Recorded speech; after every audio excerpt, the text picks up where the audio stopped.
Another guy that I talked to at one of these meets was this dude Steve. Steve had a red Genesis. When I had a conversation with him, he was always talking about keeping your car clean. And clean doesn't necessarily just apply to like a modification, if you will, or having clean wheels or clean body kit or whatever. He's referring to more as a clean car in terms of keeping it clean, washing it.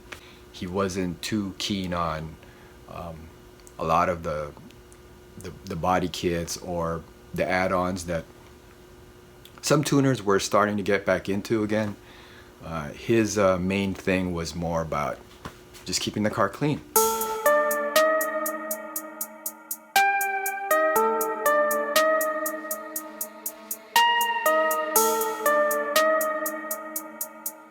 I actually roll with Concept 3, which is the shop I used to work at. They actually do a lot of their, use a lot of their products. My name is Steve.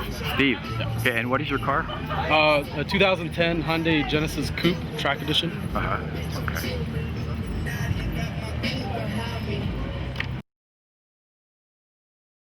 So what do you enjoy about modifying your car? You know what? Everybody has their own taste. Like my buddy Raymond's car here, he's more of a track guy, and you notice his car is not as low as mine. I kind of like driving at my own pace. So as far as the height of the car and the stance of the car is kind of what I was going for. So you know, everybody's like, how do you drive with it being so low? It's like, you just take your time, you know. I'm not racing anybody. Right. But as far as performance, I'm still into performance, you know, as far as speed and tuning goes. And it's also depending on your budget.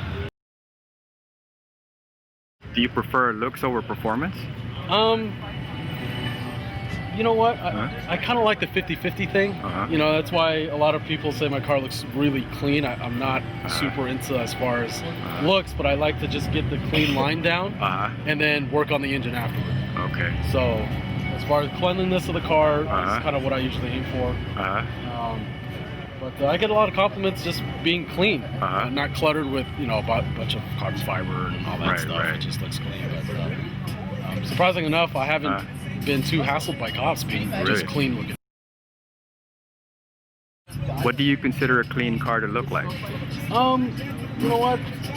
The whole body kit thing is I don't know, for me, like the whole Fast and the Furious back in the Fast and Furious 1. I mean, I grew up with that. I kind of like stock body panels and stuff like that. Maybe add a lip to it. Get the engine bay looking really crispy clean, no dirt on it, nothing. That's my version of just being clean. And if you have, you know, like, let's say turbo upgrades and stuff, just keep it clean. You know, as far as all the parts, nice and shiny, kind of like a show car, but not overdoing it with chrome and all that, you know, carbon fiber covering everything. And you know, if I take off the lip, this car would basically be stock just really low. What process do you enjoy most then? Is it building the motor, or is it adding other stuff to it? You know what? When you drive around in a car, nobody knows what's under your hood. So my personal thing is I love having the car super clean. Like my friends have always said, you know, your car is always clean. How do you keep it so clean? Wash it when it's dirty. As soon as it gets dirty, wash it, wax it when you can. Just get all the spots off of it. You know, a lot of these cars come out and I don't understand how they can bring like a nice car and it has splatters all over it, bugs all over it, and it's like, dude, it's a nice car, keep it clean. So is this considered KDM or? Yeah, this would be a Korean domestic market, obviously, being a Hyundai. Either Hyundai or Kia are the only two major Korean companies right now. They're technically one and the same, because I believe either Hyundai bought out Kia and then they actually backed off of Kia and let them do their own thing. But as far as you know, KDM goes, it's kind of a market that was hated on for a while because everybody thought Korean cars was, you know, not the greatest thing and stuff like that. But Korean cars are definitely coming up. Ever since what, about 08, 09, revamping everything, coming out with the Genesis, the new Sonata turbos, the Optima turbos. A lot of people are turning heads because of that, and also Genesis 4-door, the Equus.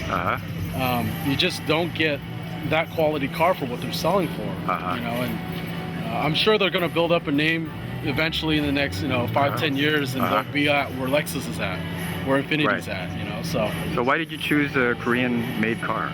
You know, I was always into Japanese cars. My first personal car was a 95 240, and then sold that and ended up, for some odd reason, jumping into a Scion TC. I was one of the first 50 to pick them up. Okay. And I went from that to an STI. And I wanted another STI, but the market was just so flooded with them. I wanted something completely different. Something that was a good dependable motor, rear-wheel drive, good body lines, good styling. And I looked at the Genesis. I went into the shop and they actually let me lift the car up at the dealer. Looked at it underneath and it was just, everything was golden. It was a perfect car. And I ended up picking it up, and you know, now it is what it is today. And a lot of people are kind of like, wow, it's a Genesis. I never thought you could do that.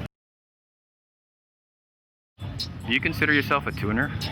A car enthusiast. I mean, tuner. It's everybody can call themselves a tuner as long as you know they're sitting there messing with the car. But to be an enthusiast, I guess is a better word for it, because I love all cars. You know, it just happens that I drive a Hyundai Genesis coupe. It doesn't mean I don't love any other cars. That's why these meets are so cool. You know, everybody's here. Everybody's got their own little perspective on how their car should look. You know, don't hate. That's the way it should be. What's the difference between a tuner and an enthusiast for you? You know what? I think being a tuner sounds more like you're street racing. Okay. You know, and it kind of has a bad rep, I think. But being a car enthusiast, everything from domestics to show cars to stock cars, you know, exotic cars, whatever. Cars are cars. Right. I grew up, you know, playing with Hot Wheels and RC cars, and now, you know, big boys are big boy cars. Right, so it's just, yeah, it's a way of life, kind of. Right. What do you like most about it? You know what? For the size of car it's, I mean, you're talking about more of like a G35 size, G37 size car. But I like smaller motors with turbocharged because you can tune it a lot more. Throw in a big V6 and then the only thing you can really do is either supercharge, turbocharge, or you stroke it. And that's usually clear into the $10,000 mark. Being that it's already turbocharged, an easy tune, a couple of bolt-ons can get you an easy 100 horsepower more, be at that V6 level. But you don't spend that much money. And it's all about, like I said, it's being the enthusiast of liking to play with the car rather than just buying the car, doing aesthetics, and leaving the engine alone.